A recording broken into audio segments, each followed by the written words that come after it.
Yud Tes Kislev, the 19th day of the Hebrew month of Kislev, marks the new year for Chassidism.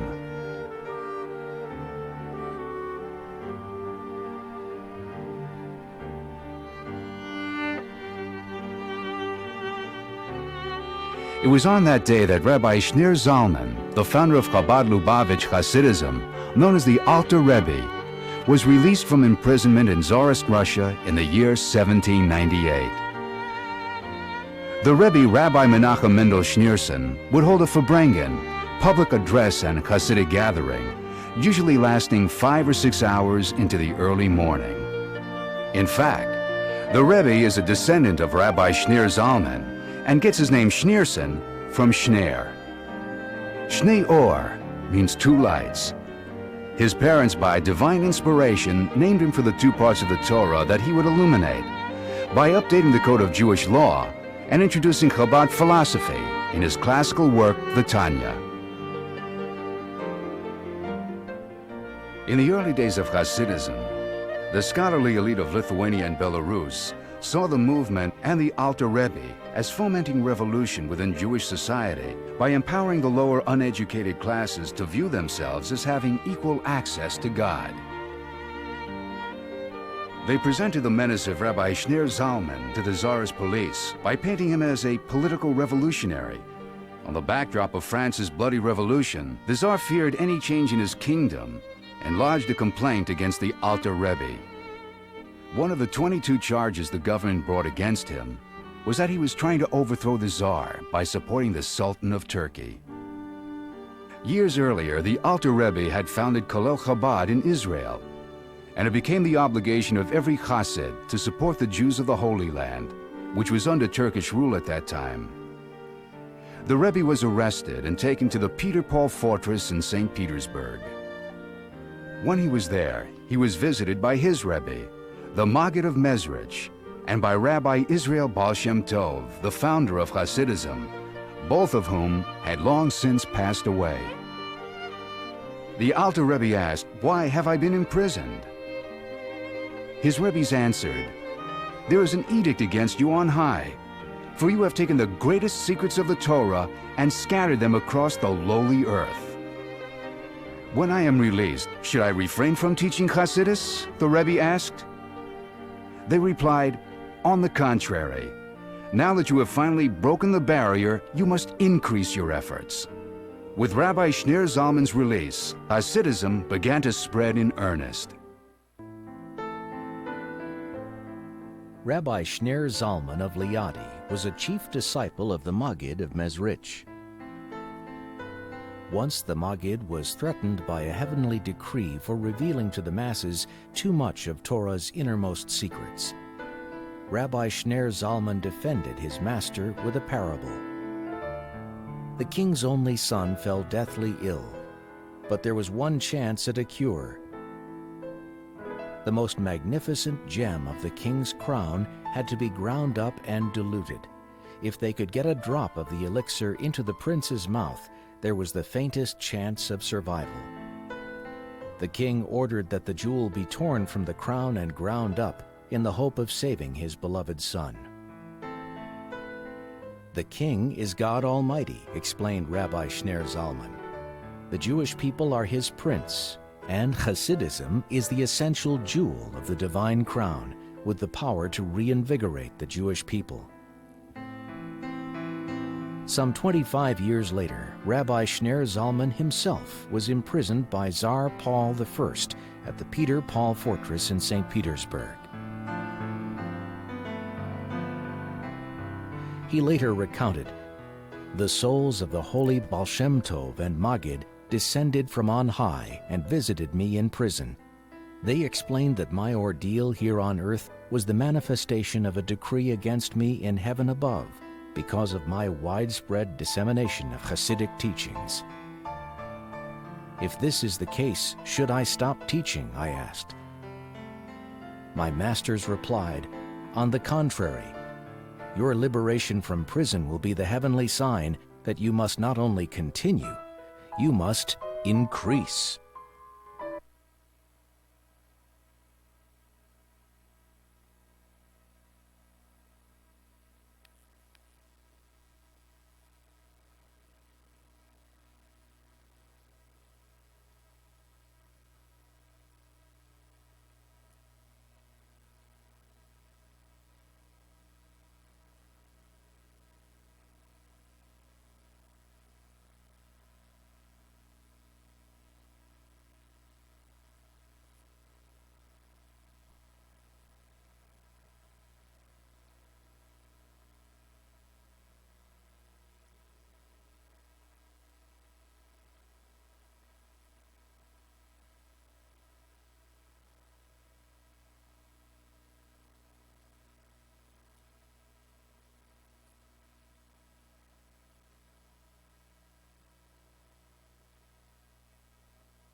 gave him a mimer, and he says, this is a Hasidic kiss. So the obvious question is, this is one of the first words that the Rebbe is saying to Chassidim, and he picks a story that maybe not so related to Nesius. You're talking about when the previous Rebbe was a little child, and why is that negay so much to us?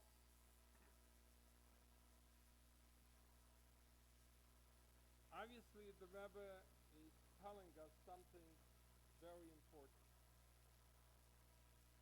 And that is that the same way as the Rebbe Nishma Seden, when he wanted to give his little child the physical kiss, he was holding back, and he gave him instead the mimer.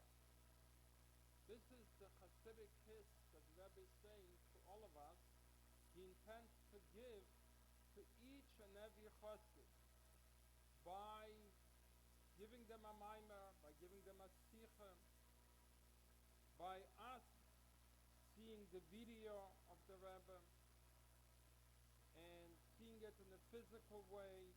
And this is why he's telling us the story that is very important, that the Alter Rebbe has seen actually the Maggid and the Baal Shem Tov in a physical way.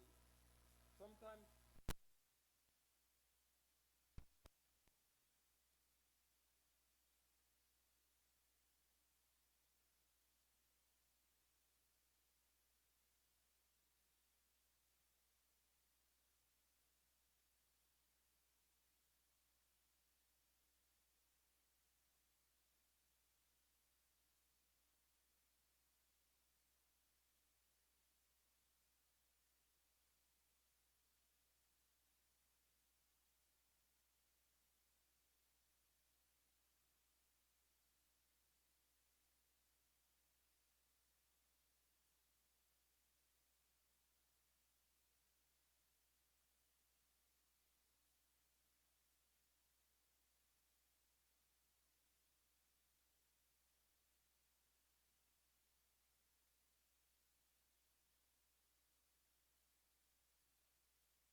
Chaim, Chaim.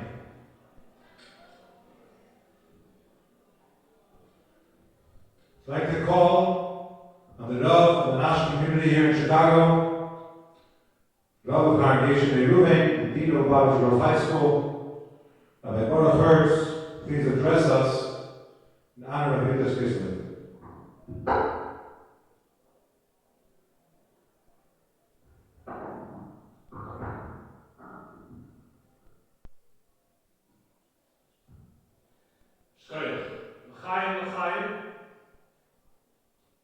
First of all, Speaker Rabbi Mendel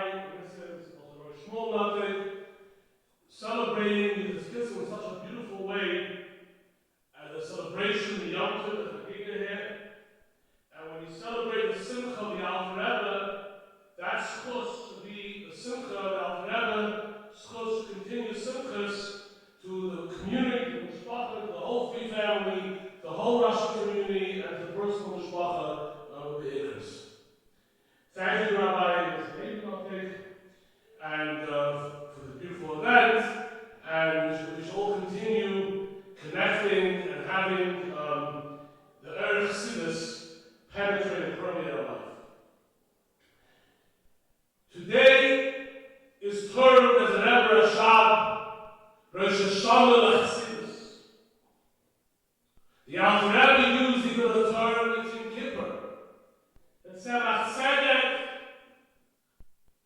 said we can dance with the Tanyas around at Simchas Torah.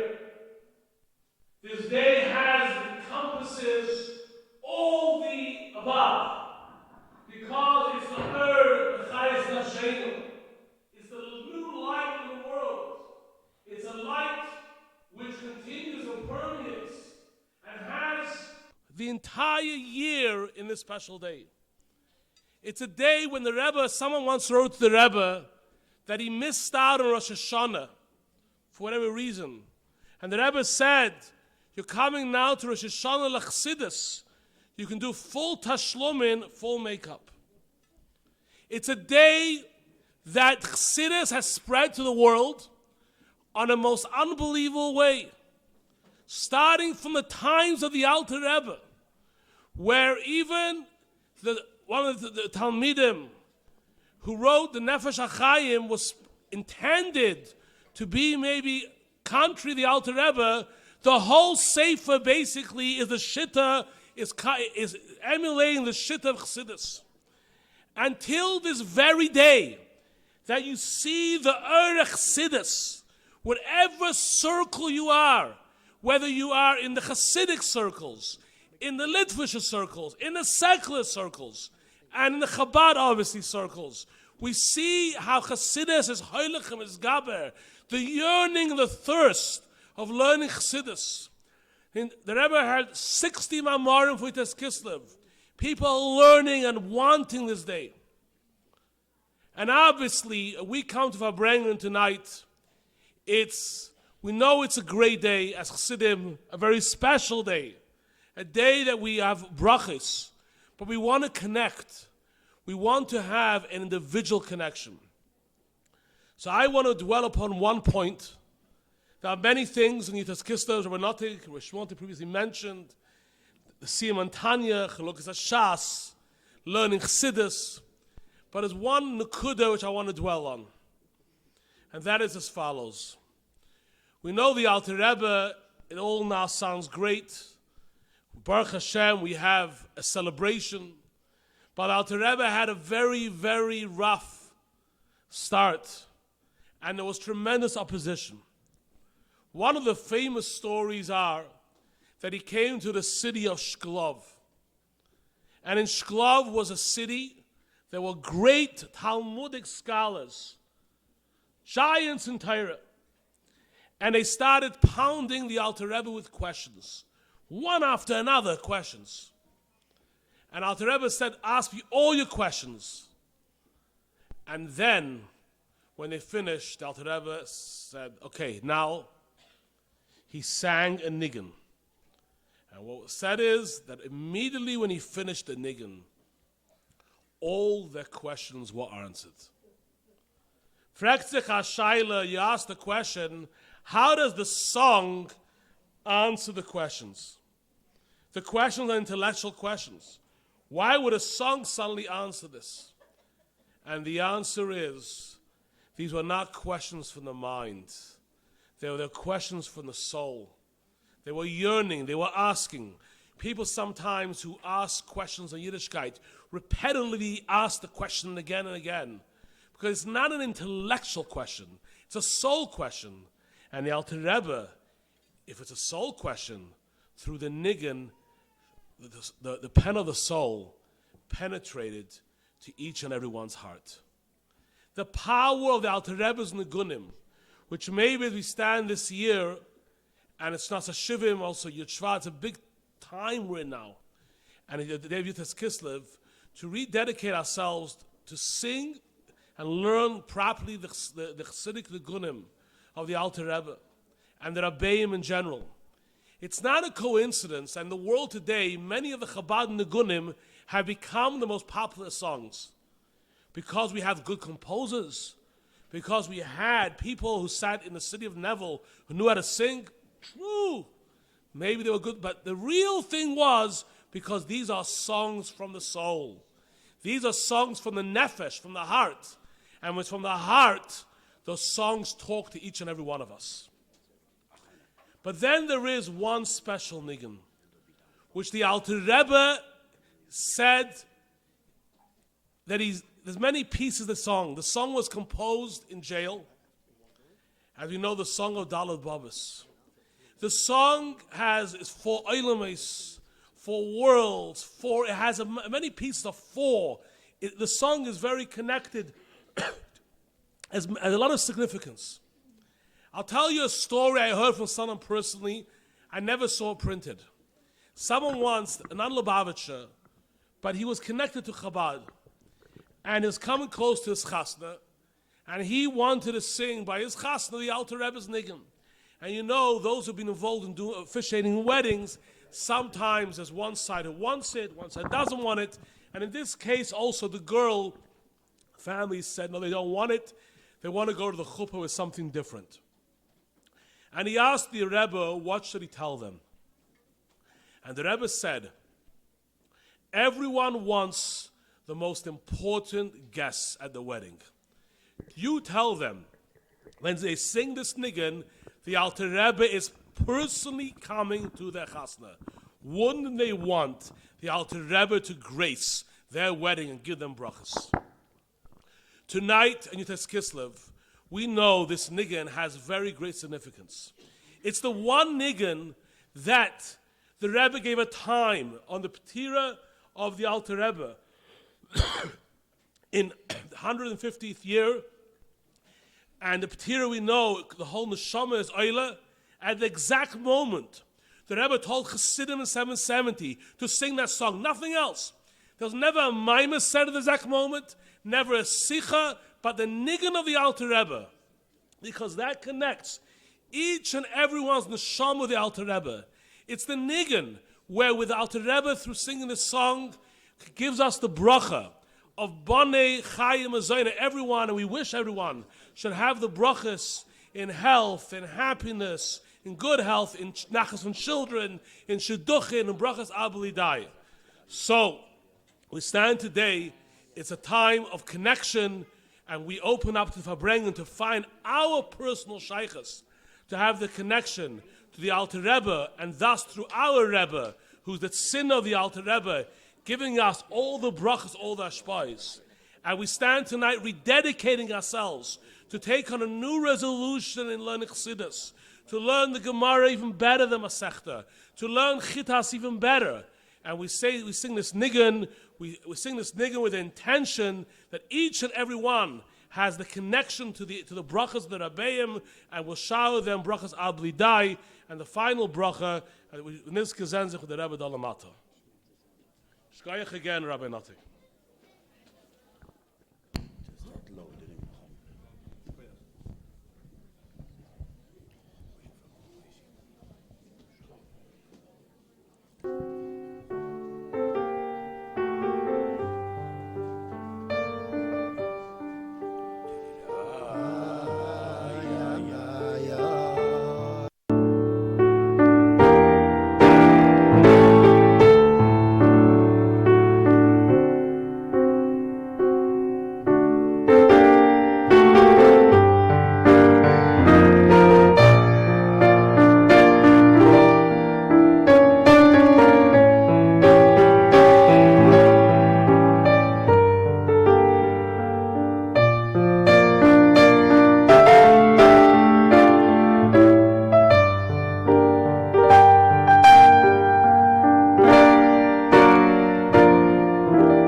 the coming of Mashiach.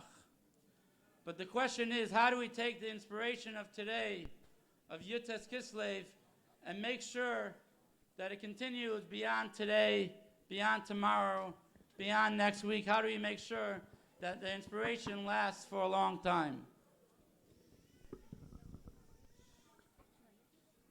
Living in Chicago, we are blessed, not just that the shuls and our schools and yeshivas are special meisters, but really it's each and every one of you that makes this community the model Chassidus community that it is. So comes Hanukkah, it's automatic that so many turn their cars into pursuing Nissan mobiles with the car top menorahs, and many anash adopt another Shliach to go to help them out with their public menorah lightings, with their Hanukkah events, visiting their local nursing homes and senior centers. That's what we do as Chassidim. It's in our DNA. That's what we do. But this year demands Yud Tes Kislev Tashin Pei that we do something more. So we've created a very simple mitzvah, but very impactful. And that is the mitzvah you'll see on your tables, 7 for 70 families to commit to give out at least seven menorahs to new people, individuals that don't have menorahs yet. So often we meet somebody, but we don't have the goods to give them. So we made it simple and easy. A pack of 7 menorahs, you could buy them right now or get them in the local shuls over the next few days.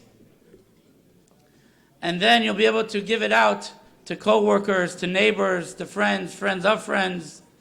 Especially this year, when so many people are traveling, they make a Hanukkah event in their house. One day they light menorah, but when they travel, they leave their mitzvahs behind. So you could give them a traveling menorah so they could continue with the mitzvah. This year we printed special menorahs with mahudadika candles that last beyond the shir so that you could really fulfill the mitzvah. And to make sure that these menorahs don't get stuck in your car, there's a nominal fee to pay for the expense of $20. And when you have some skin in the game, in Mirz Hashem, the menorahs will be given out. To inspire others, we ask you to take pictures of this and email it to light@chabarillinois.com. You may be wondering, what does this have to do with inspiration of Yud Tes Kislev, when the idea is to commit to learning more Chassidus, to taking Architas and learning Tanya at a new level? What does this have to do with Mifsayim? So there's a story with Mrs. Schaefer, who was a renowned lecturer who would go around teaching Chassidus, but she felt that she had no impact and she wasn't making a difference. Until one day, the Rebbe's secretary, Rabbi Benjamin Klein, called her into the office and showed her a letter that the Rebbe received from an individual who writes to the Rebbe, here in this package is a mezuzah that I think your organization, Chabad, could benefit from. I myself am not Jewish, but my wife was Jewish. And we had a nice marriage, so they thought. And one day they felt empty. So his wife told him to go, maybe come to my synagogue, come to my temple, and maybe we'll adopt a more Jewish home. So he joined her at her Reformed temple, and obviously it didn't make a difference to him. So he said, the next week, maybe you come with me to my place of worship. So she said, okay. That week, she went to a lecture with Mrs. Schaefer. And at the end of the lecture, she goes over to her and she says, this coming week, I'm going to be converting at my husband's wish. So immediately, Mrs. Schaefer pulls out Shabbos candles and says, before you do that, please tell me, commit to me that you're going to light these candles this Friday night before Shabbos. And she said she will. Obviously, we know the rest of the story. After that Shabbos candles, she no longer wanted to convert. A couple months later, she passed away. Her husband was going to bury her in a Rahman al-Islam cemetery. But then, in the middle of making the arrangements, he noticed the Shabbos candles and said this is not a place for her, and arranged with a local rabbi to do a kosher Kfuras Yisrael. So you think about it, somebody that goes around spreading Chassidus, instead of talking to her soul and telling her from a Chassidic perspective why she shouldn't convert, she went to Maisa B'Payil. Because if we want all our Chassidus to have a real impact, and the litmus test to make sure that our Chassidus is really working is when we could take it into action. And in the tzchus of all of us coming together as a community and strengthening Mitzvah Chanukah will be zeicha that before Shnas HaShivim, before Yud Shvat, it should really be Tavshin Pei, Tei Shnas Pada V'Shalom, the real Patiya of Iskalis of the Rebbe now.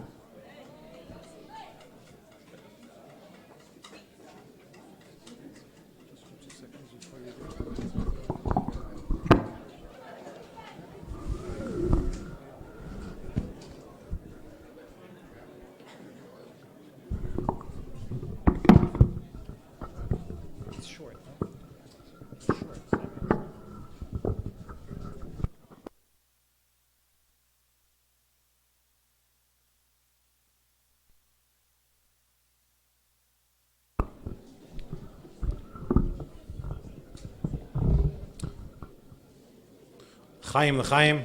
There's l'chaims on your tables. They're meant to be used to wish one another brachas, nachlatas tevis. The wishing for another is a bracha, for ourselves is the achlata.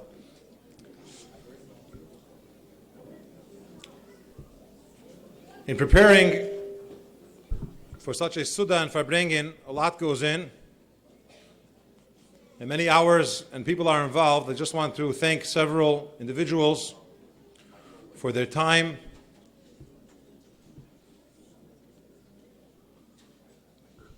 Firstly, I'd like to thank my mother, Mrs. Natik, for the decor and the setup.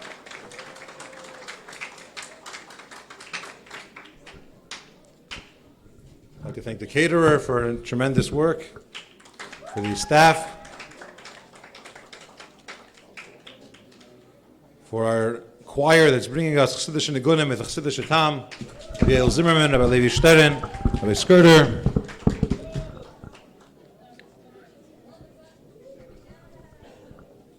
and Moshe Lotkin on the violin, which is tremendous.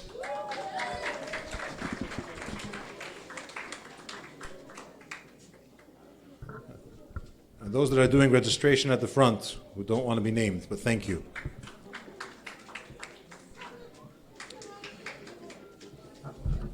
The way that you know that a speaker is really good is if you invite him a second time to come and speak. We had Rabbi Samuels here in the past, and when thinking of who to bring as the keynote for Yud Tes Kislev to speak and to Farbrengen, it was decided and really requested to ask Rabbi Mendel Samuels to come again. Renowned speaker. Just to get him, he had to come from one Farbrengen to the next Farbrengen to manage to squeeze Chicago into his schedule. And we thank him. Rabbi Samuels is going to speak in two parts, and then Farbrengen with us throughout the night.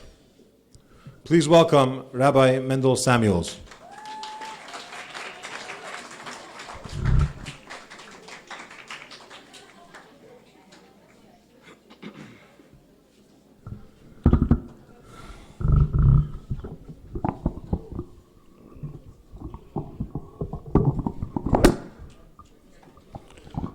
Good Yom Tif. It's a real honor to speak before you today, Choshev Rabbonim, Rosh Yeshiva, Shluchim of the Rebbe. And not only that, included here tonight are some of my own teachers, Rabbi Shanowitz, when I was in Seattle, Washington. And principals and others. So Kenai Nahura, it's a big honor.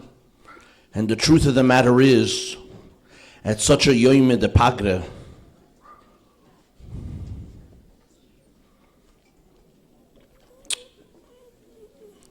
and to talk before such choshev people in Lubavitch in general is very, very difficult. First of all, there isn't a single story that I've ever heard in Lubavitch that everyone agrees to the details. Everyone knows better. You start the story, say, given Ayid Moshe, and someone says, I'm sorry, his name was Chaim. He came from Babroisk, 17 people will tell you he came from Pinsk. V'chulu v'chulu reminds me of the story of a Yid walking down the street. He meets his chaver. He says, Chaimel, you got taller. You started wearing glasses. I don't remember. You used to have a black beard. Now you have a red beard. He says, Rabbi, I'm not Chaim. He says, and you changed your name? So obviously, to give over parts of such an important Yom Tif, the important thing is the Musar Haskel, so you'll have to forgive me if what I speak here tonight, the details are different, but obviously the lesson is what's important. As a Shliach in a small town, it comes Yud Tes Kislev, and no different than anywhere else, I have to gather my people, and I have to tell them about Yud Tes Kislev.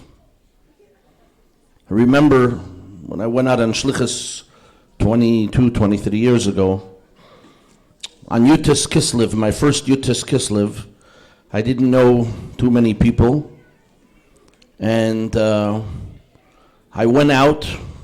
I figured this is the perfect day that Rebbe would want. We should do Mivtzoyim. And I went to one place to the other, and I met a Chevreman, remember, a young lawyer. And I tried my best to convince him, come, let's study Torah, let's study Tanya. He said, Rabbi, I'm only interested in studying in a class, not one-on-one. And the only time I have any time are Tuesdays at 12. Do you have a class Tuesday at 12? And a good Shliach, I said, of course I do. That's how my lunch and learn started. Then I had to go find 2 or 3 chevre, convince them to look like they were there before, to sit at the table while I brought this chevreman in, and we began to learn Tanya. That was the very first Yud Tes Kislev there. And Kenai Nahara, this past Shabbos, we finished for the 3rd time Sefer Tanya Kadisha, and this fellow and Kenai Nahara, 4 other Balabatim, wanted to surprise me. And I mentioned many times how special that, I don't know if it's still done today, and Halavai I'm sure it is, but at Bochrim, before the Bar Mitzvah, there's a custom to learn by heart at least 12 Prakim Tanya. And so these 4 guys divided the 4 Prakim Tanya, and then they were proud to show me this Shabbos. They sat by the table, and each one, mamash balpeh, word by word, went over these 12 Prakim Tanya. Took about an hour and 20 minutes.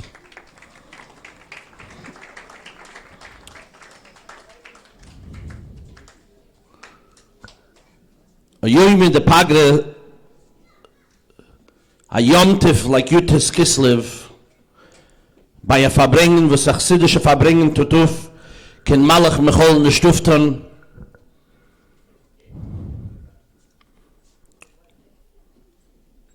A Farbrengen has to change a person.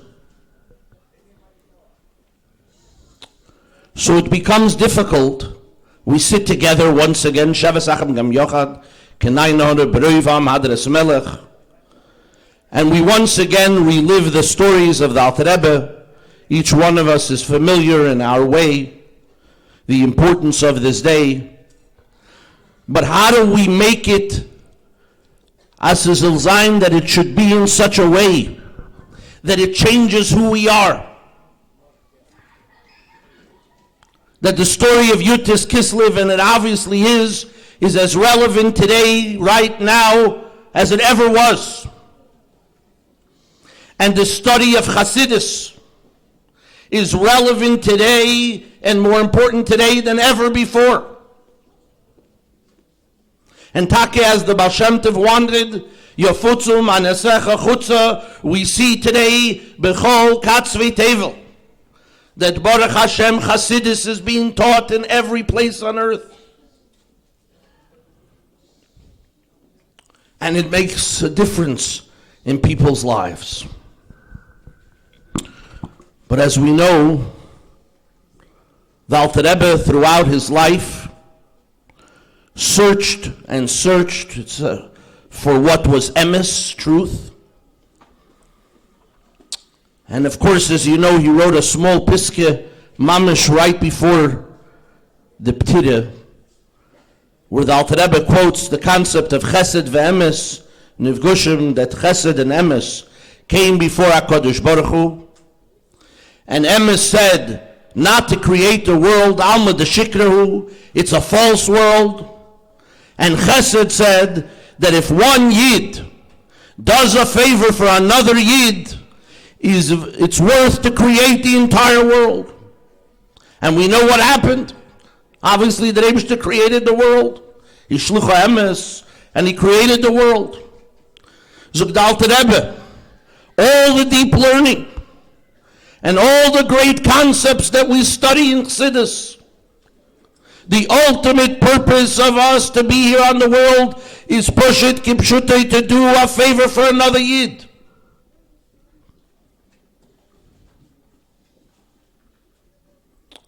And we were Zeiche to see that Kipshute. The Rebbe, the Rebbe lived with us every day. The idea that a Yid is in some small little town. And since it bothers him, he wants to make sure that that Jew has whatever they need. This was the original vision, of course, of the Baal Shem Tov. And of course, the Alter Rebbe continued to do so by limud Chassidus, the learning of Chassidus, throughout the entire world. And as Alter Rebbe explains in Tanya Perikei, that the concept of studying Teiras Hashem, and specifically Chassidus, is that we become one with Eiraisa v'Kudshe together, Torah and Bnei Yisrael, and Yidden we become literally one with HaKadosh Baruch Hu. But more importantly, that each and every one of us has our own way of thinking, our own way of understanding. And when we learn Chassidus, it affects us, it changes us, it pushes us to action. This was the ultimate that the Alter Rebbe wanted. And of course we see it midiyom b'yom on Shlichus. It's interesting to note, and I'm sure we all know and realize, that by the Baal Shem Tov and the Magid, they were called Talmidei HaMagid, Talmidei HaBaal Shem Tov. But Alter Rebbe is where we really see for the first time, they're called Chassidim. The true concept of a Chassid, of one that connects to his Rebbe.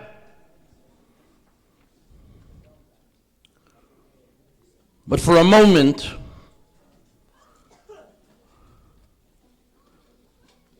specific for tonight, I want to show the Koyach HaMishaleach as a Shliach on such an important day. So we go back a little bit. I know today, Baruch Hashem, we have a mitzvah tank. I'm not sure, maybe Chicago has as well. But yeah, Baruch Hashem. Then in New York, they had the fancy mitzvah tanks. I'll never forget. In Yeshiva, then in Marston, there was a bucher who called one of those RV places, and he said, we need to rent 3 tanks. And the lady on the phone said, you have to call the National Guard, because we don't rent tanks. And he argued, he said, last week we rented 2 tanks from you. And she said, I promise you, we've never rented a tank to anybody. to which she repeated, she's an anti-Semite, and hung up the phone.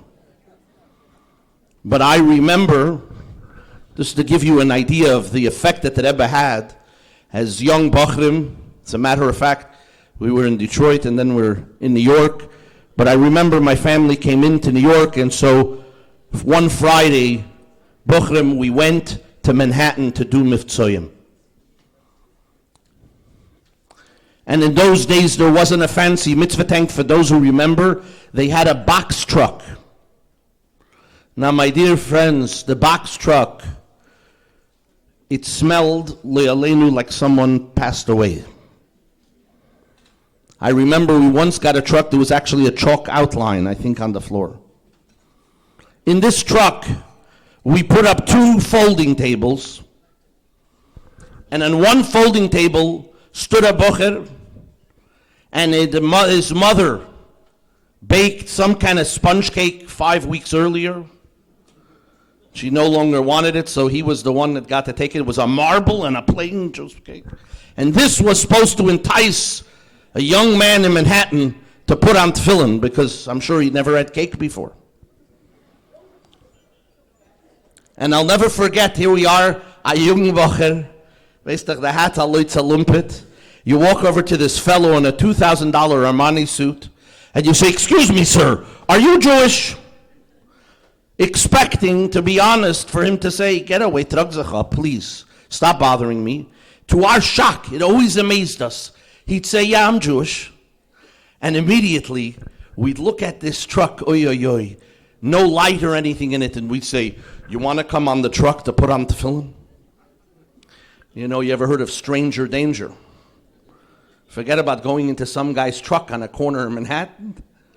But this guy would say, "Yeah, I'll do it." So we couldn't imagine. Now, in those days, the truck wasn't a fancy truck that was low to the ground. It was high up. So this poor Chevraman had to grab on. And in his fancy suit, he had to put one foot up. And my job that Friday was to throw him onto the truck. Now, you have to imagine, as soon as he got onto this truck, he was shocked and surprised to hear the bocher in the corner say to him, "I got sponge cake for you. And if you put on tefillin, I'll give you both the marble and the plain." Before this Chevraman had a moment, we were pushing up his sleeve, and we had on, I'll never forget, to put on the tefillin. We wanted to make sure as a hodik that it's done avestach al pi halacha. His hand was purple by the time we finished to the end. We made the bruchas. We weren't sure what to say. I remember there was a discussion. So this poor guy went through vidui, al-chet, whatever it is we could find in a siddur. And then at the end, to our amazement, he did not want a piece of the cake. My dear friends, it left an impression that here we are, young Bachrim. Unser Rebbe, the Rebbe wanted us to go out and to inspire another Yid. It wasn't our polished conversation that inspired them. Quite the opposite. It was these Bachrim that were able to inspire another Jew because they were going with the koyach of the Rebbe.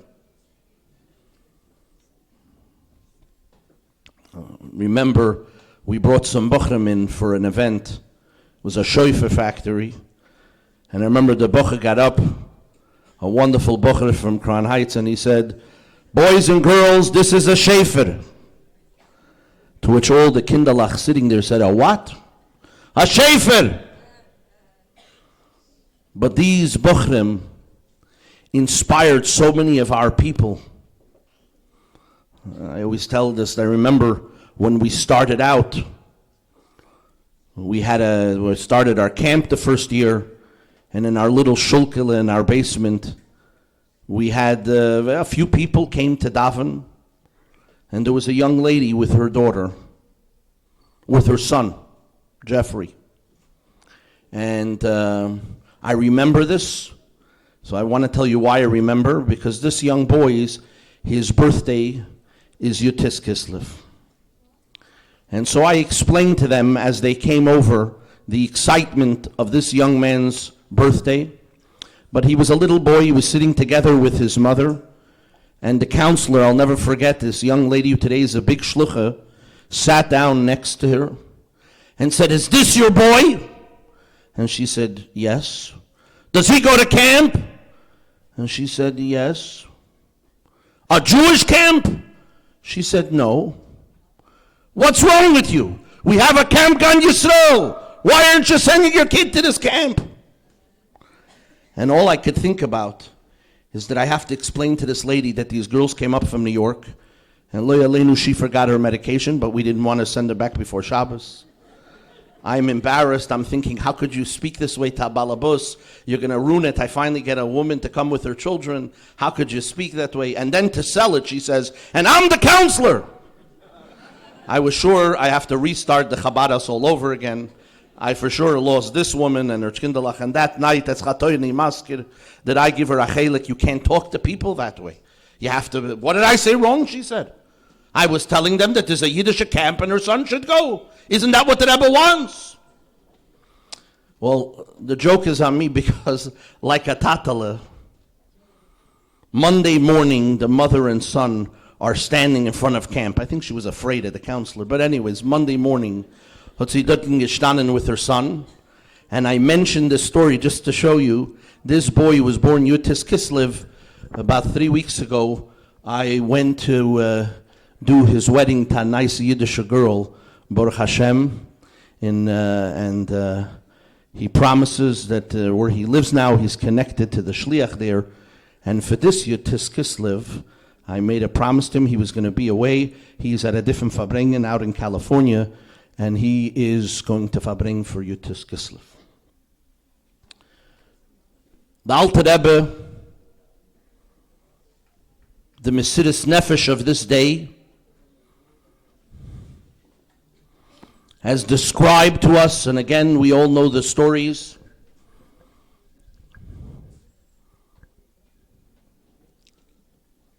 the Schwarze Wagen, the black wagon that showed up on Chalamoyed Sukkos, the fear that everybody had, Chassidim and everyone in the town knowing what this wagon represented. I saw written, as a given, I feel that there was a feeling between Chassidim and Rebbe that reached all levels. The fear that Chas v'Sholem, that the Rebbe would lo yaleinu be arrested, affected everybody there. And we all know the famous story of Rebbe Shmuel, and Alter Rebbe ran away, and Rebbe Shmuel told him, if you're a Rebbe, there's nothing to be worried about, but imagine the sakana. And yet Alter Rebbe is arrested, and all 53 days, as we know, the visitors, etc., it was a whole concept that was l'mayla mederech hateva. So we're sitting here at a Farbrengen. We're learning about a tzaddik b'menusa yichya, a tzaddik like the Alter Rebbe that went through a Mesiris Nefesh, l'mayla mederech hateva. What is the lesson for each and every one of us here tonight? How do we connect to this concept, and once again that it has an effect on us? We know that the Alter Rebbe wrote those famous words, emes liyakiv, the word emes, and the famous quote that how the Alter Rebbe left out the word emes, 50,000 more Chassidim would have come, 50,000 more Chassidim would have gotten involved, would have become Chassidim of the Alter Rebbe. I ask you, we're talking about great people. There were a bunch of liars. How does the word emes scare them so? What was it about the emes that Alter Rebbe demanded that made them, that changed them, that told them they can't become part of the Alter Rebbe? What was emes so scary? So once again, we have with our Rebbe Just to give you the idea of was heißt emes. Remembered, first of all, a story I'll never forget. Shabbos Farbrengen. For those who remember Shabbos Farbrengen, it was packed. Sie gewen, people pushing, everyone wanted to hear the Rebbe so badly. And at this particular Farbrengen, it got very crowded. The pushing was a lot. And I'll never forget, there was a Chevraman standing a few feet in front of me, and he got very, very upset. And he turned around to the guy behind him, and with his elbow at him, he gave him a good zetz that lo yalenu blood was coming out. And in a loud voice, he said, "Sha, the Rebbe redt wegen Avos Yisrael." And I understood, at least for me at that moment, was heißt, what does it mean, emes? If we see the Rebbe never had a casual conversation. By the Rebbe, every single Yid was unique and special. And you saw it, and a casual conversation is something we do on a daily basis. You come, you meet a Jew in the street, you meet someone, and you say, "Hey, how you doing?" The scariest thing for us is if he tells us actually how he's doing. We actually come home and recount. You can't imagine what happened to me today. I met so-and-so. I said, "How you doing?" He actually told me. 10 minutes, I had to listen. The concept of emes, truth, we give it lip service. Sure, who doesn't believe in Avos Yisrael? As long as you don't talk to me, bother me, look at me. Why not Avos Yisrael? The idea that Alter Rebbe gemont emes means that these were concepts that literally affected the way we behaved in our daily lives. When the Rebbe wanted Yidden to go out on Shlichus throughout the entire world and to live in Timbuktu in the middle of nowhere, this was emes. You know, I'll never forget that a few years ago at a Kinus, I met the Shliach of Slovakia. I said, "How are things going?" He said, "Kenai Nahora, after 8 years, we have hot water."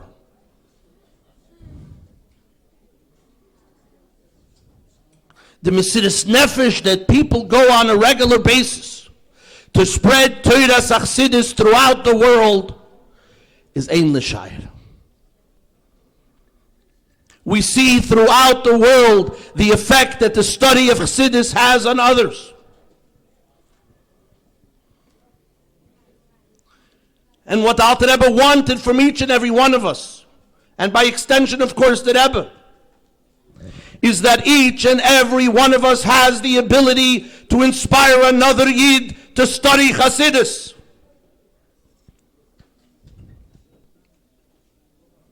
And even though we think to ourselves, "Me, how much do I know?" There's someone you know a little more than. Even if it's a few minutes a week, you can change the people that are around you. You meet a Yid, you have an ability to teach him a little Chassidus. That Chassidus, as we said before, affects that person because the Alter Rebbe is there. You connect to the Rebbe, you connect to the Alter Rebbe by doing the will of the Rebbe.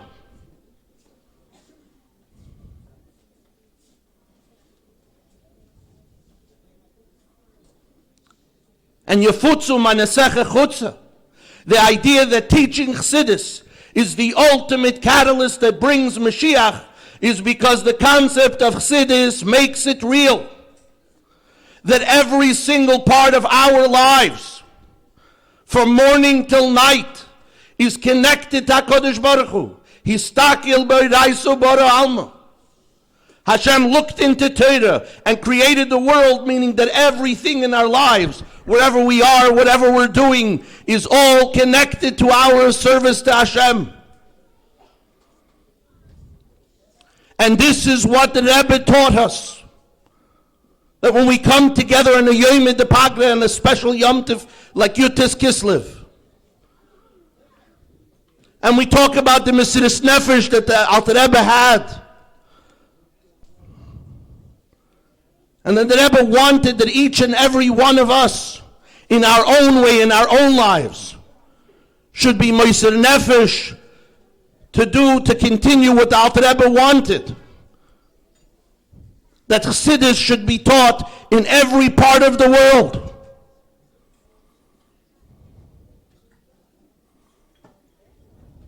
And that our ability to change our surroundings is our purpose here. My dear friends, we say, of course, that the Rebbe is here and is with us. Of course, the Alter Rebbe is with us tonight. No question, when we sing the Alter Rebbe's Nigunim and we talk about these important things at Chassidus Farbrengen, we know that the Rebbe and the Alter Rebbe is here with us. And as the Zohar says, Yaten mi b'chayoyi, that the Alter Rebbe is here with us more today than ever before, and the Rebbe is with us here more than today than ever before. And I have no doubt has such nachas seeing everyone sitting here together. So I'll tell you, everyone has their stories, but just to give you an idea of that connection, when we were kinderlach in Seattle, Washington, I remember the Rebbe then mentioned as the Shluchim's Kinder seinen of seine Plätzes.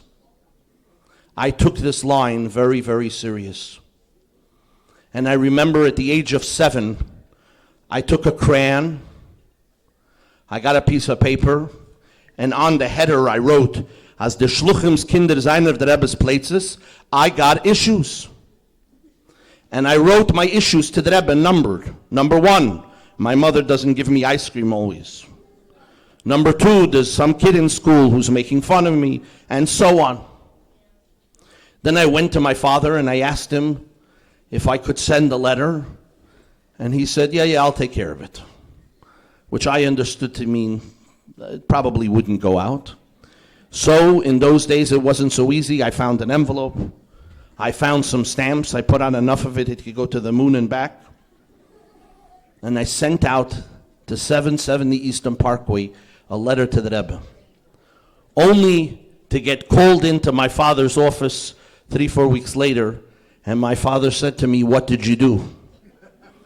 I said, what do you mean, was heißt? He says, you know. I don't know.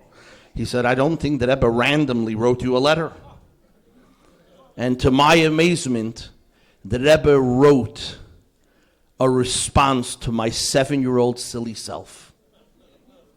The Rebbe wrote in regards to the ice cream that your mother doesn't give it to you, and in your friend that's making fun of you, don't worry. I mean, the Rebbe had ideas for the 7-year-old silly child.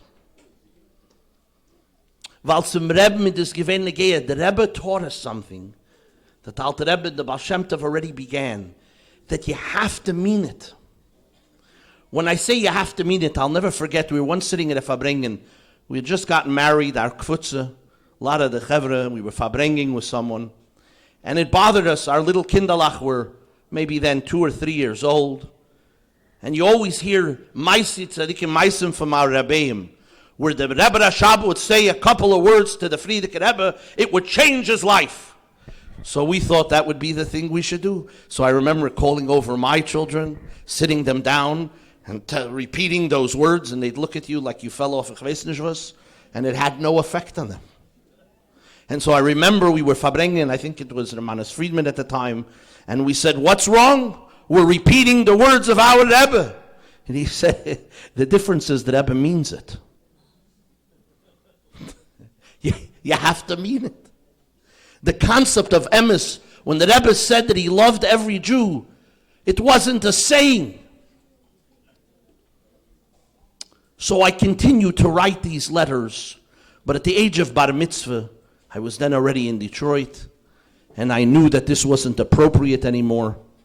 And so I sat down and I wrote a beautiful double-spaced line letter to the Rebbe, and I never received another answer. Until, again, age 16. At that time, I was learning in Morristown, and my Zayda Olav HaSholom, Reb Meir Greenberg, was then the Rosh Hashiva Emeritus, and he was a real Zayda, let me tell you.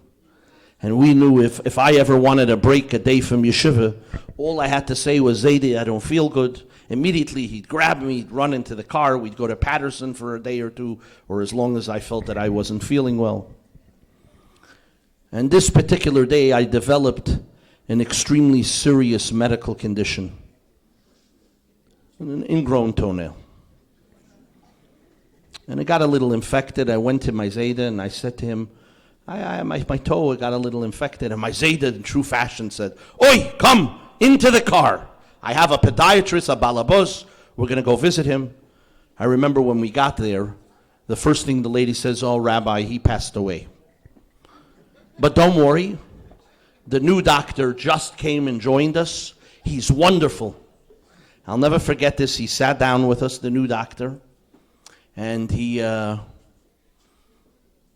walked into the room. And remember, I was 16. He looked like 10 years younger than me. According to his diplomas, I looked through, he graduated medical school, I think at 6. And he had the bedside manner of a cat. And he loved to use medical words, and he looked at my toe and he said, at least 16 times, we're going to have to amputate. We're going to amputate the nail, we'll amputate the other side, and amputate and amputate. He was very impressed with that word. And by the time he finished, I was green. And I remember I jumped off the chair and I turned and I said, Zayde, we have to call the Rebbe. My Zayde, the Mayor Greenberg, a chassid of the Friedrich Rebbe, looked at me and said, listen, I know this is Pekuach Nefesh, but we're not calling the Rebbe. The whole trip home, I drayed him a cup. How could you not call the Rebbe? You have to call. Nothing. So I did what a good teenager knows how to do. I know the right words. I said, fine, my foot will fall off and I'll die. This seemed to have an impression on my Zayde. When we came home, Zolstewissen, we came home to the house. And in those days, for those who remember, you couldn't buy a telephone. The phone company would buy a telephone and would give you the telephone, and if you didn't pay the bill, they took the telephone. But Casio then came out with a brand new phone. I remember this. And my Zayda loved always the newest gadget. It was a Casio phone, forget about a cordless phone, but it had a big, huge rubber blue button that was newest technology called speaker phone. And what you do is you push it and you tell the other person, guess what? I'm speaking to you, hands free, not holding the phone. You also could hear all kinds of static. I think you'd hear radio frequencies in France. So when we got home, I said, Zayde, you have to call the Rebbe on the speakerphone because I don't believe you're going to call. And the Zayde Take called up and he begged me not to make him call, but I said, no. So I remember the masker answers the phone. Hello, Shalom Aleichem, Dr. Rabbi Greenberg. Shalom Aleichem, Rabbi Greenberg. Mistoma Rufta mit Askonis Tiburius. My Zayde is calling with big community issues.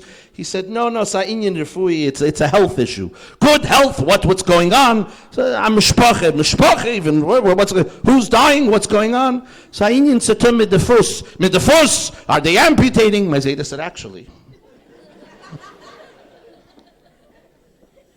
Kannst dich vorstellen?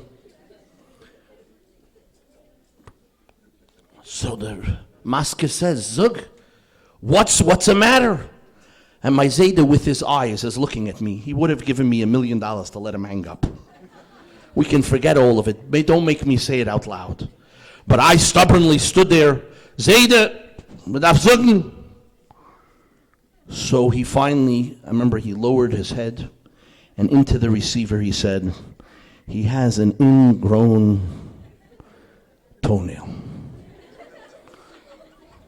And I remember the masker said, "Was? An ingrown toenail." And the masker was silent on the phone. And then the masker says, "Ihr seid sicher? Are you sure?" Yeah. But then immediately he said, no, but it can go into the blood, whatever it was. He hung up the phone, and then I got the speech that many of us heard as Kindalach, that the Rebbe might be busy. And it could be that the most important issue, no doubt, is your toe. But if he has other things to do and you don't receive an answer, The answer is already understood. That means the Rebbe already gave the answer by the question. 25 minutes later, once again by the phone, we push the button on the phone. The dial tone comes up, Ken sich vorstellen. And it's the masker. And he says, Rabbi Greenberg, I got to be honest, I tried my best to get rid of this problem. So I wrote it on a small piece of paper. I stuffed it over many, many envelopes, hoping that the Rebbe doesn't have to bother with it. To my surprise, as soon as I put it on the desk, he moved away the envelopes. The Rebbe picked up the note. Let him know it's going to be okay. A narrish 16-year-old boy hat sich eingerett, convinced himself the world is coming to an end. But the Rebbe given Emes the concept that every Yid is important. The Rebbe really meant it.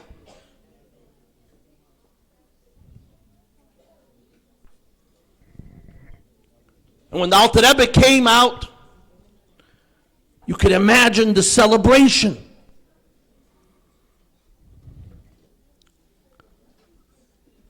The Yom Tiv, 53 days they waited.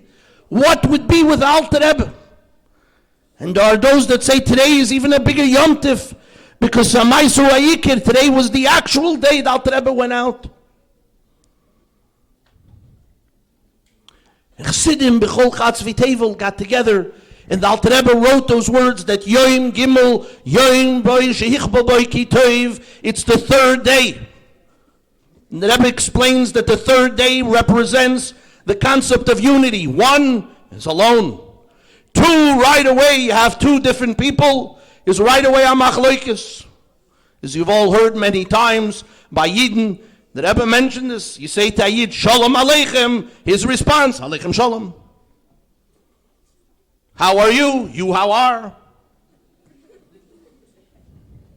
But three, says the Rebbe, represents two Yidden coming together to help a third Yid. That was the Rebbe said.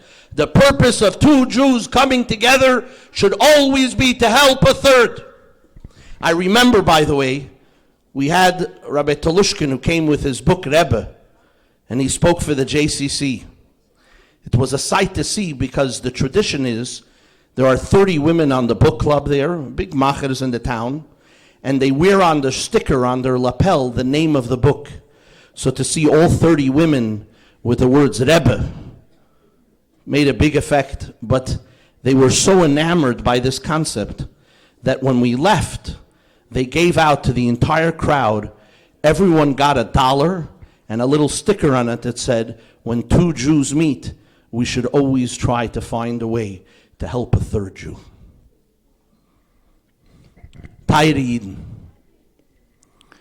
If anything that happens here tonight, it has to be that we come together, we have to make achlotes, resolutions. And I want to explain for a moment, was heißt that achlote? Tafasta merube loy tafasta. If you make a achlote, and the achlote is of one that you cannot keep, this is the atzas hayetzer. I'll never forget, we were once at a Kinnis HaYizari, and they made up in honor of the Rebbetzin, we should either do a mikveh or a library. Versteht sich, most of the shluchim did a small library. A couple of shluchim were able to do a mikveh. One shliach, a young fellow, went on shlichus 2 months earlier, got up and said, 5 mikvahs and 4 libraries. So I remember as kindalach, when we had our bar mitzvahs, so I remember, if you remember, the biggest gift in the world that a bar mitzvah boy would get would be these cross pens. And on the pen they'd engrave your name. But people weren't so particular. I got a pen at my bar mitzvah that said David Feivel. And I remember I said to the Alter Yid, my name is not David Feivel. He said, Bocherul, when you get older, give it to some guy called Bocherul. So I remember we returned that, we were in Detroit, and we all came back with a chamadana, a briefcase, with all of these gifts, One of them being the small calculator that came out then. Today we would laugh. The memory of that, if you put 7 plus 7, it would say error. It was missing, I think, the number 8. And it had to be, the only time it would work is if it was exactly direct to the sun. You had to stand, squint a little. But it came in a pleather case, and I remember all these gifts. And so during recess in Detroit, we would trade with each other. Das gedenk ich. And I remember, soll sein gesund, Rabbi Shem Tov at the time decided that we were too, could you imagine, we were too involved in Gashmias. And he said, we're going to have a Farbrengen. We all got together, the Bochrim, I'll never forget. On the table was a duch to the Rebbe. And on the table, it said that we Bochrim are giving up all our Gashmias to the Rebbe. We're going to put it in a box, send it back to our parents, and give up our ownership. Who is sitting at a Farbrengen is not going to write this? So we all wrote it down. But the next day, I can tell you in the Cheder, everyone walked around a little bitter. And finally it became known that almost to a bocher, each one of us wrote another letter to the Rebbe asking for our stuff back. Telling the Rebbe was under duress, that wasn't really what we intended. We'll give 1 pen away, but that's it. So Achlata Teva tonight has to be something that is easy for us to attain. And if Chas D'Shalom, the Yetzer Hara says to us, someone like you, that's your whole achlata, we have to be able to say, you know what? Don't worry about it. If it gets too easy, we'll add to our achlata. I want to finish with one story here. As we say, Yatem B'chayohi, that the Rebbe is here with us more than ever before. And Chassidus Farbrengen Tutuf Kemalch Machol Neshtuftan, I'd like to ask Refuah Shalema for my son, Rafal Meir ben Blumiyente, should have an immediate Refuah Shalema. When my son, my 6th Kanainar, I have 6 boys.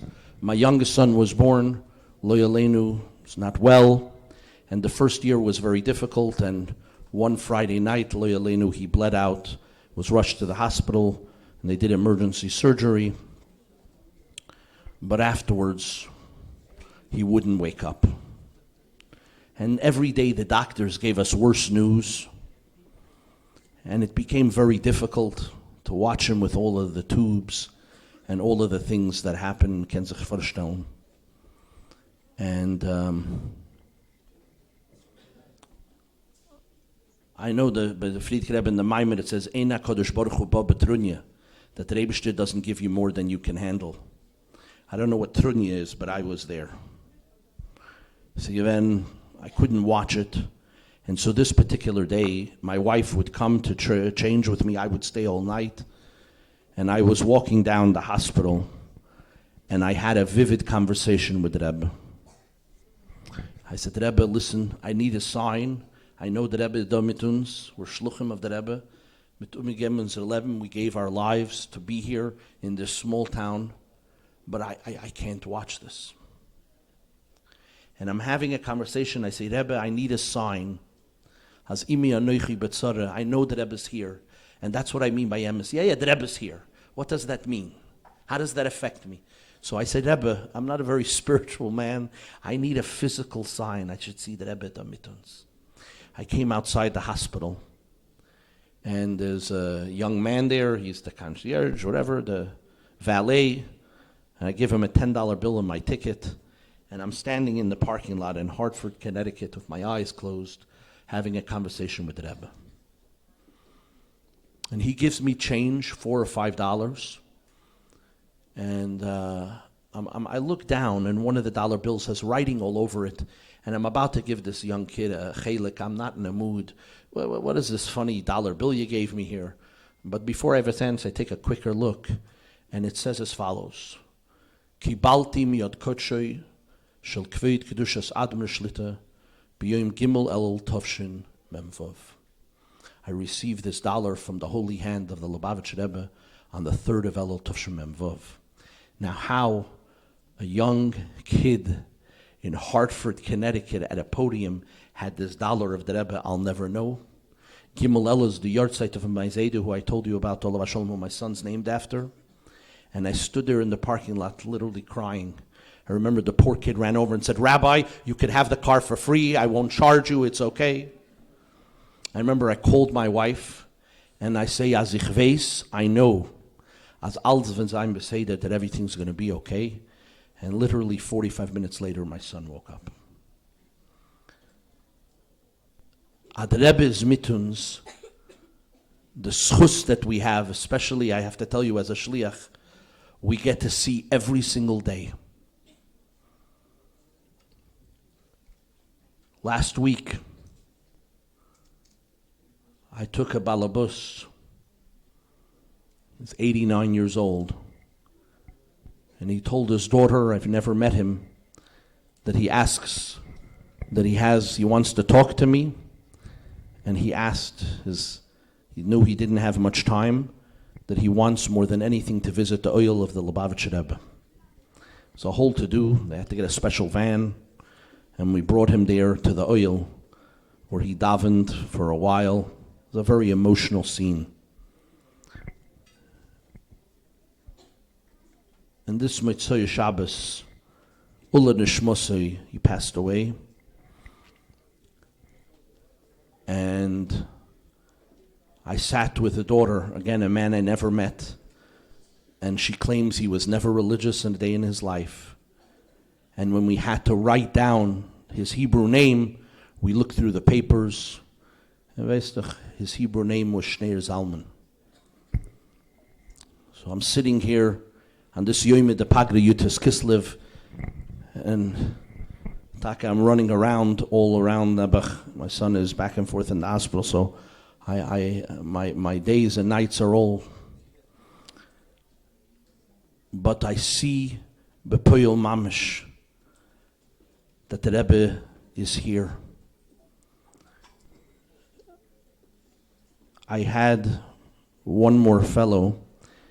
A daughter called me that he's a fellow, her father's in a senior home. And he's looking to see a Yiddish upon him. So I went to go see him. His name is Bernard Clickfield. And I learned later that he was the chief reform rabbi in Manhattan for many years. And I came to visit him. And he said to me, "Please, I haven't heard my Hebrew name, my Jewish name, for many years. Would you mind calling me my Hebrew name, which is Beidish?" I used to call him Rebbe. I said, "Rebbe, what can I do for you?" And he said, "My dream has always been to study. I've always studied Torah. Would I mind studying Tanya with him?" I said, "Of course." He said, "You don't understand. I need you to promise me that you'll come every single day to study with me." I said, "Rebbe, to come every day is not so easy." He said, "I'm begging you." So by hook or by crook, I came every single day, and he would put on tefillin, and we would learn Tanya for about 2 weeks. I didn't realize he was Nebuch, very sick. And then I was called that he was at his end. And when I walked into the room, next to his bed was an anikel with a yamelke and payas. They live in Monsey, New York, saying Shema with his 80. And he passed away, but doing real tshuva and learning the Sefer Tanya Kadisha. And he wrote his will. He changed his will, and he gave me all his possessions. I'm not going to lie to you. I got a little excited for a moment. He had 5 boxes of Svarim. That was all he owned at the end of his life. I still have many of those Svarim. So tonight I'd like to remember Rebbe who studied Tanya. The Rebbe has and continues to have an effect, Yatem B'chayoyi, on every one of us. And on this Yud Tes Kislev, let us resolve that we don't leave here tonight until we have done something to make the world like the Alter Rebbe and the Rabbeim and the Rebbe wanted, Adire Lo Yisbarich, to the ultimate B'viyas Goyal Tzedek. Amen.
As we know, on Yud Tes Kislev, the minig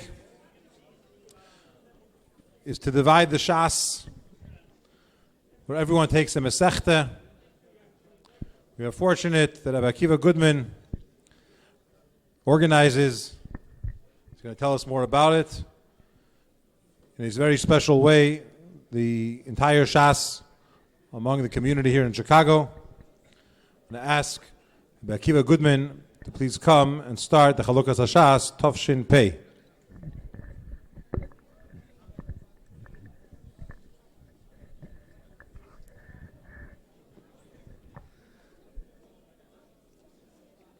Okay, we're going to begin the Chalukas HaShas in just a moment. If everyone could look at the screens in a few minutes, not now, but in a few minutes, you'll see a special link that's going to go up that's going to announce for everyone to sign up for the Chalukas HaShas. But before that, everyone knows just the significance of joining the Chalukas HaShas.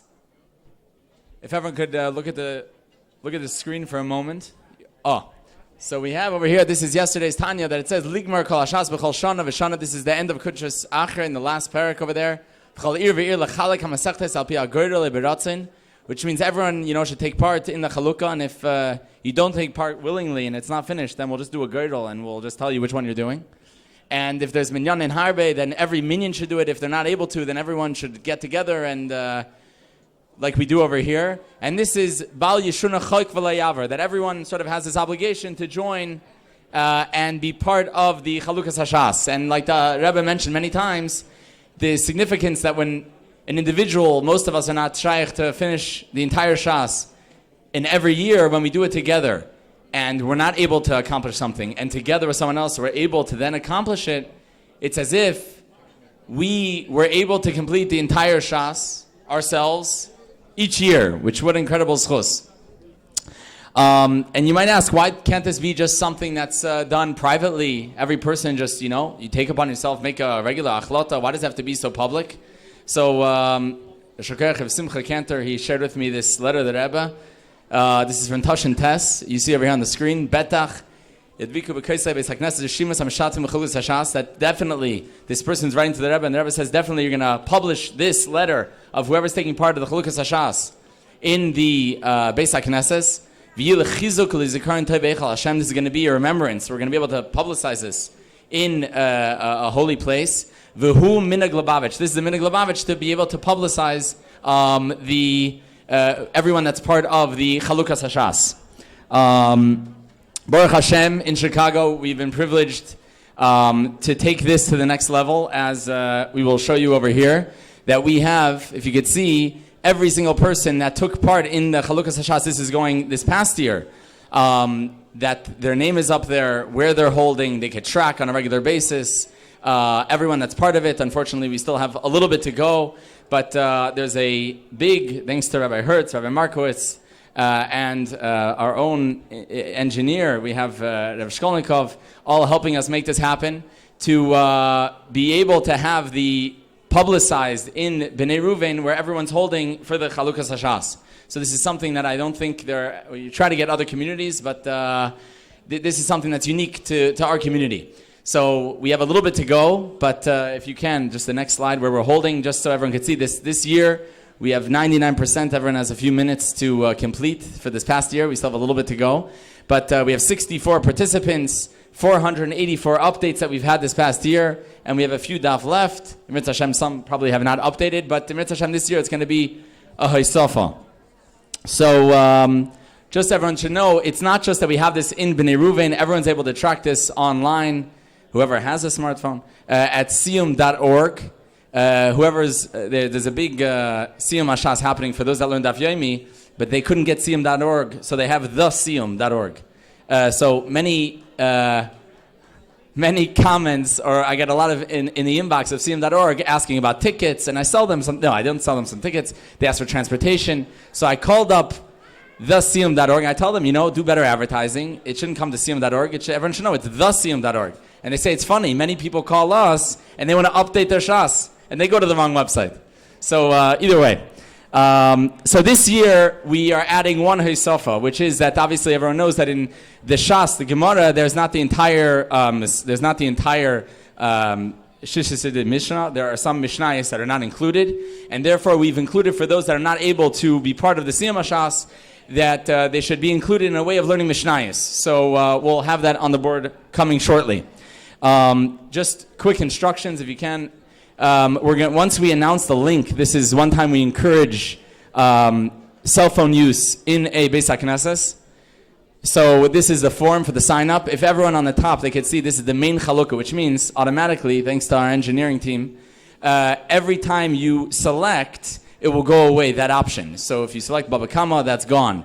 So whatever's remaining, please join the first chalukah because that's what we need. And don't pass a stop sign unless it's mamish necessary that you have to learn a specific masechta. Then select from the second chalukah. And if you have special requests or special needs, then you could put that in the comment section.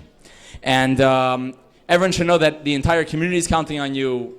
There's going to be a public board, so please take something. If you take it, please, we encourage you committing to it, but please complete whatever you take.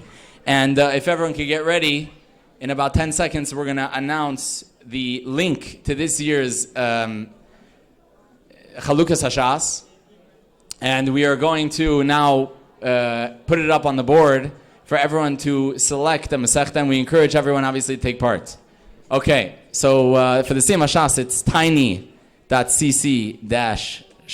and for whoever would like Mishnayos, it is tiny.cc-mishnah. So, Yasher Koyach. Shego B'atzlacha Rabba.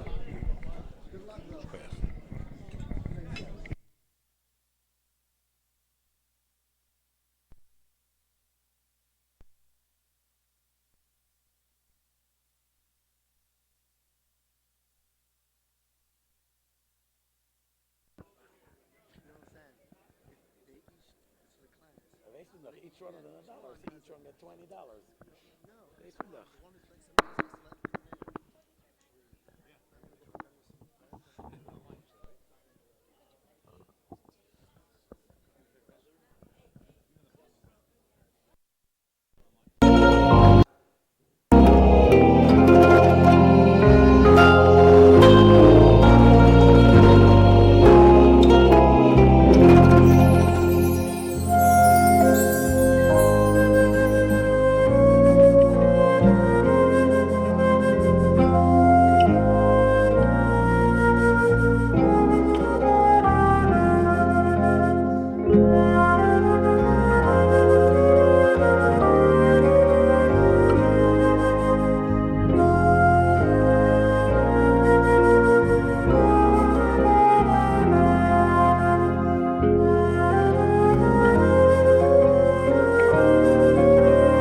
come, I'll never forget, they would ask me always a stira between one pasuk in Tanakh and another.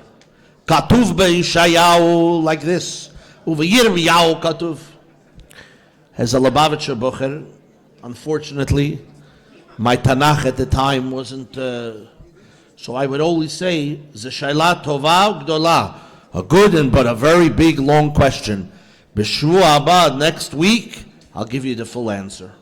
And Baruch Hashem, it gave me a full week to find out the answer to these questions. So I'm telling you my secrets. One Shabbos I came to shul, and the Svardish guy says to me, Yeshli stira ben Yirmiyahu ve'Obadya. Obadya? What kind of Obadya? So he tells me the psukim, and I say to him, the only Avadia I know, I'm thinking, is a bocher in my kvutza called Avadia Goldman. If Avadia Goldman is arguing with Yeshayahu, well, you got problems. So I proudly, this Shabbos, say, Hezech zu, Avadia betach lo nachon. Avadia is for sure wrong. He says, what? Yeah. Lo yadei matru, man, he doesn't know what he's saying. This poor Svardish guy says to me, are you kidding? I said, no. I say it with conviction. I'm proud I'm going to have to wait till next week to tell you Avadia is wrong. When we came back to Yeshiva, and I said to Avadia, why are you arguing with the Nevi'im? And of course he had no idea what I was talking about.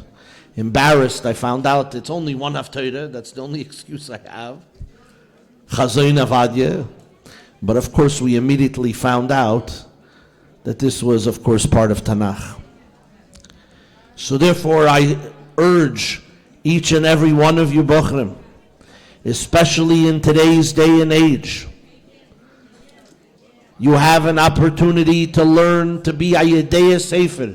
It doesn't mean you have to know or learn Avadia, but better than me, you should know at least that it's part of the Nevi'im. A bocher has to know a halach in Shulchan Aruch. The Rebbe wanted more than anything in the world, the Rebbe mentioned more than once, that every Yid should be at least a baki in Kitzur Shulchan Aruch.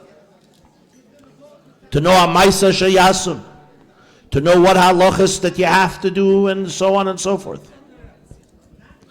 Limud HaTorah, Teres HaNigla, and Teres Chassidus was paramount to the Rebbe's desire. And of course, the Rebbe gave us the greatest oitzir in the world, the greatest treasure, and that, of course, of Likutei Sichos. And for those familiar with Likutei Sichos, the Sichos have such unbelievable gifts. If you go through a Sicha at least a week, it will broaden your knowledge in Torah in ways that you never imagined. And I'm sure everyone here does that already. But to continue to do so and inspire others, once a week, a minimum, to go through at least one or two sichos of the Rebbe, just the footnotes alone will broaden your mind in a tremendous way.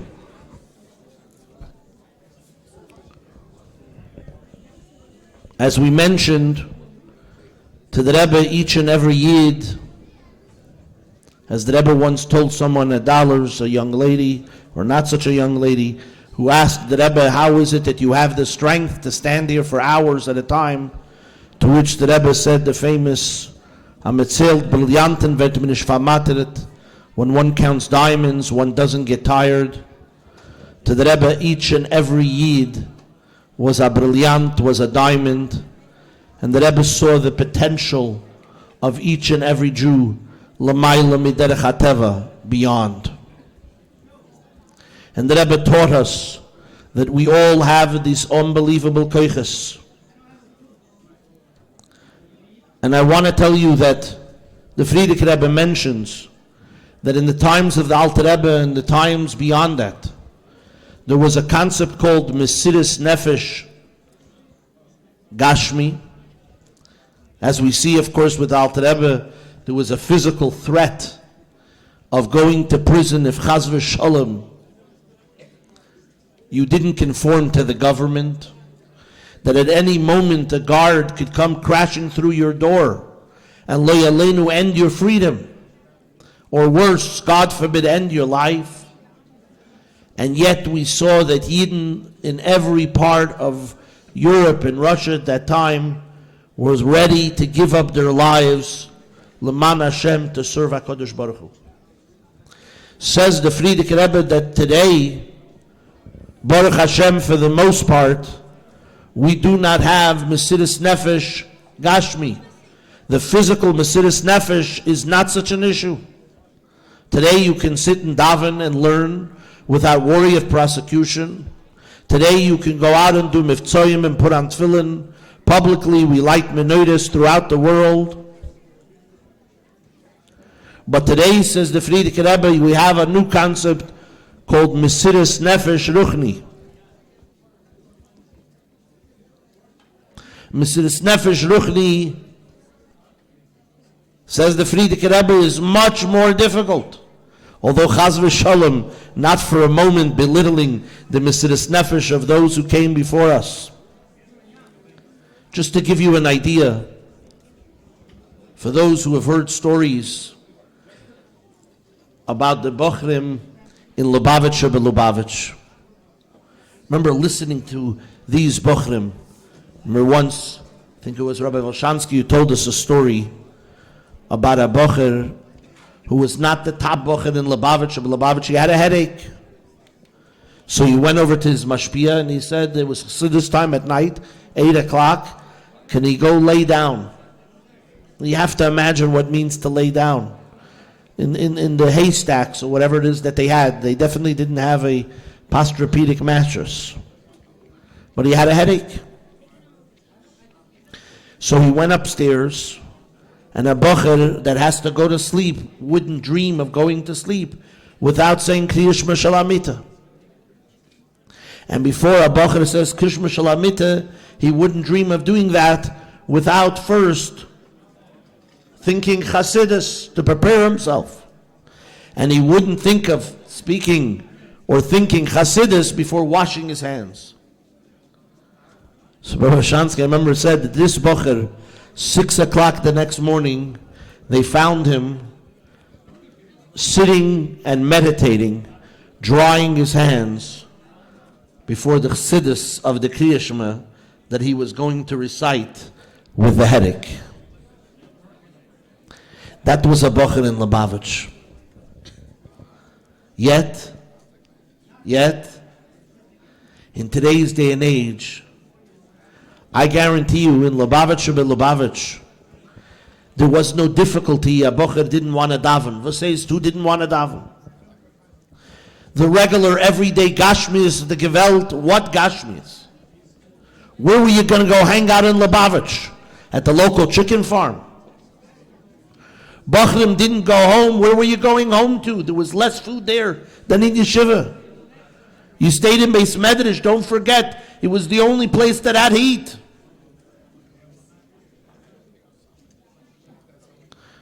Used to say to Balabatim, there wasn't intermarriage. Who are you going to marry? The woman who wanted to burn you alive or kill you?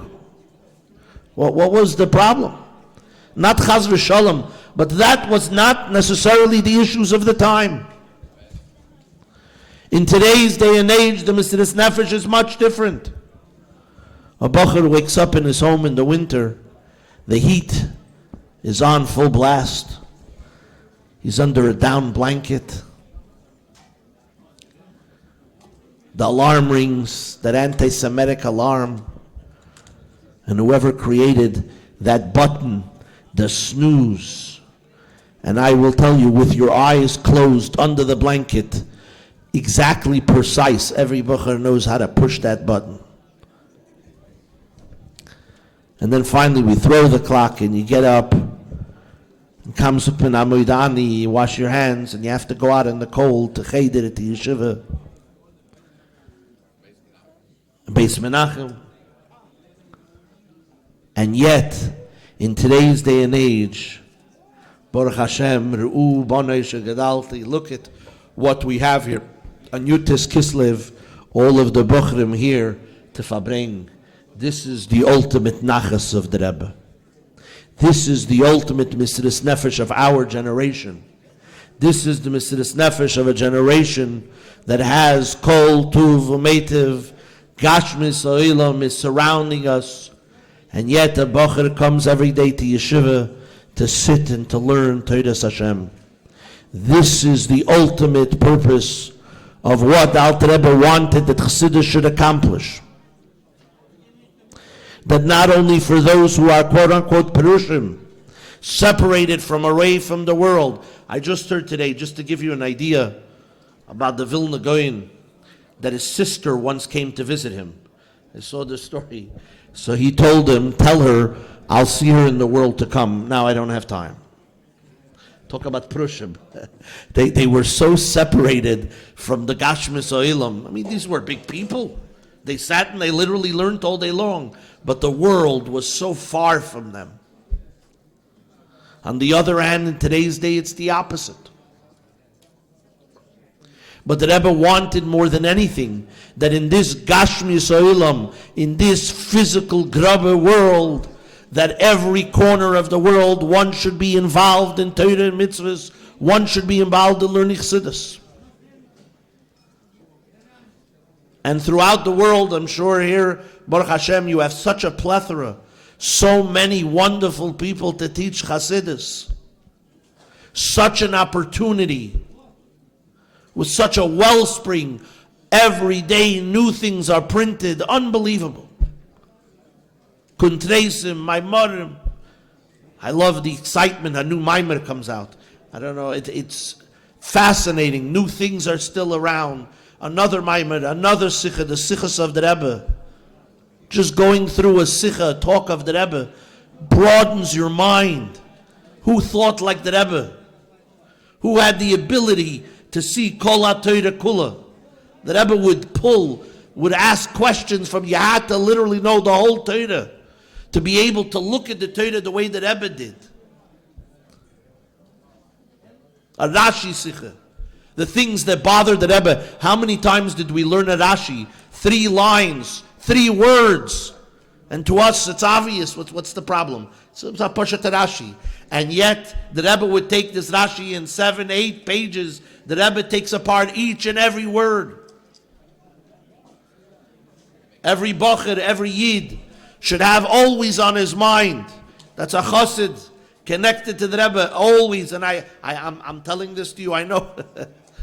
That we have a Sikh always ready, wherever you are. Someone says, Nu, Zagavorta from Parsha. And Elabavitch Bocher always has. I'll tell you, the Rebbe just said, I just read a Sikha. I just read something interesting about this and this concept. There's so much to learn. There's so many things that the Rebbe gave us. Ashreinu matoiv chalkeinu. How lucky we are that we have the ability to sit and study all of this Torah. I know they're selling here Svarim, you have to learn Torah Chassidus. So Bochrim, and to Yungalaita, to all of us, L'chaim v'levrocha, let us make this year the year of Poda v'Sholem, a year of Pedus, a year of Bracha. This should also be a year of Chassidus l'mayla mederech hateva. And each and every one of us in our own way, to grab a chavrusa. I remember seeing, which still surprises me, the Rebbe wrote to one Shliach, who says, does he have kviyas itim latoira? So the Shliach wrote, what are you talking about? You know how many shiurim I give a week? And the Rebbe said, that's not counted. It's not counted. It's not counted. Shlich, I give a Gemara, I give it. No. You have to have your own time to sit and study too. So at that time, this is years ago, we made chavrusas, shluchim throughout the world, a 20-minute, a half-hour chavrusa every day. There's no such a thing, I don't have time to study. But the Rebbe makes it so easy for us. You get to pick out a full set of Lekutei Sichos, you get to take out a Sikha on a Parsha or something, you have such beautiful Svarim. And today everything is Besofa Brura, so clearly outwritten, so written in such beautiful ways. Lahoyer es oilam, Today, I think we really see what the Alter Rebbe wanted. That the Chochmas Anushi, that the Seichel, our regular everyday minds, should comprehend Chassidus in a manner physically understanding, in a manner that has a deep effect on us and our lives. And the Toyu Vavoyu, the silliness of the world, has no effect. And this I know you all understand. There's a radio host, it's a Yiddish guy, and not Bekoides a little bit. It's Dennis Prager. Never heard? It's not. No. I heard him give once a speech on a neshama.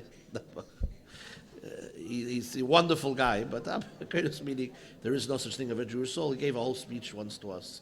He came to. But anyways, but a good guy, and he said this is not long ago, that 20 some odd years ago he met some Lubavitchers.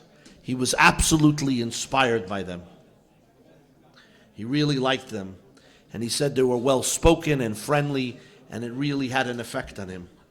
But when he heard that their rabbi didn't believe in going to college, he said, they're not for me. That their rabbi thinks college is not a holy place. He said, I'm very sorry, as an academic, I just can't live with that. And he says, you can listen to that on the computer. I'm here to tell you the Lubavitcher Rebbe was right. It's taka an unholy place. Don't go. This is what he says. That's basically it. And it's verstanden what the Rebbe is saying. The whole world understands and realizes that we have a Rebbe. And that our Rebbe showed us a way, a derech HaChaim, the Chassidus Chabad, is a way of life that affects every nuance in our lives. L'chaim v'levracha. This year, Shetake, we should do double whatever learning Chassidus we do, and in such an oifen, zol sich mamash shepen, for every corner of the world, zol sich take herin yefutzum, meine secha chutza, til biyas geil tzadik omen. L'chaim.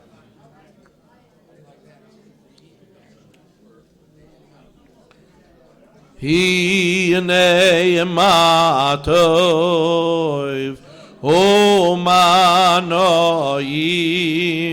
sheves achim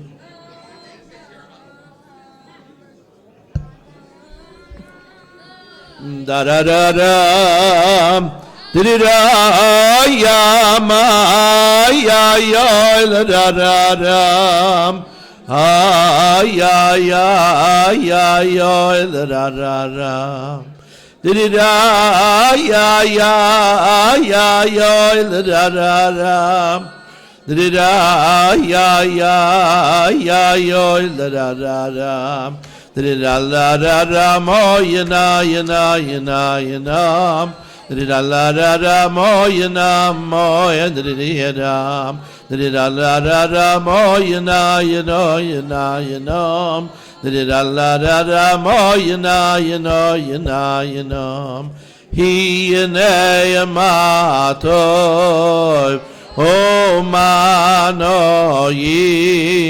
sheves achim gam yachad he ene matov umanoim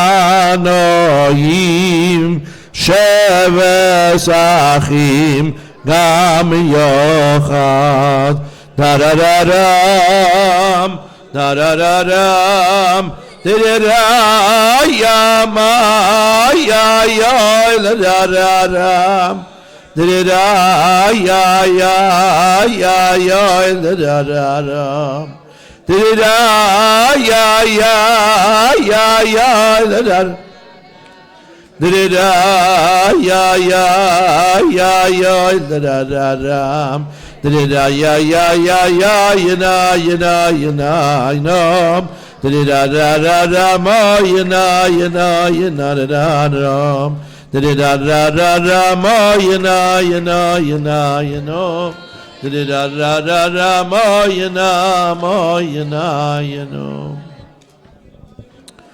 l'chaim v'levracha l'chaim.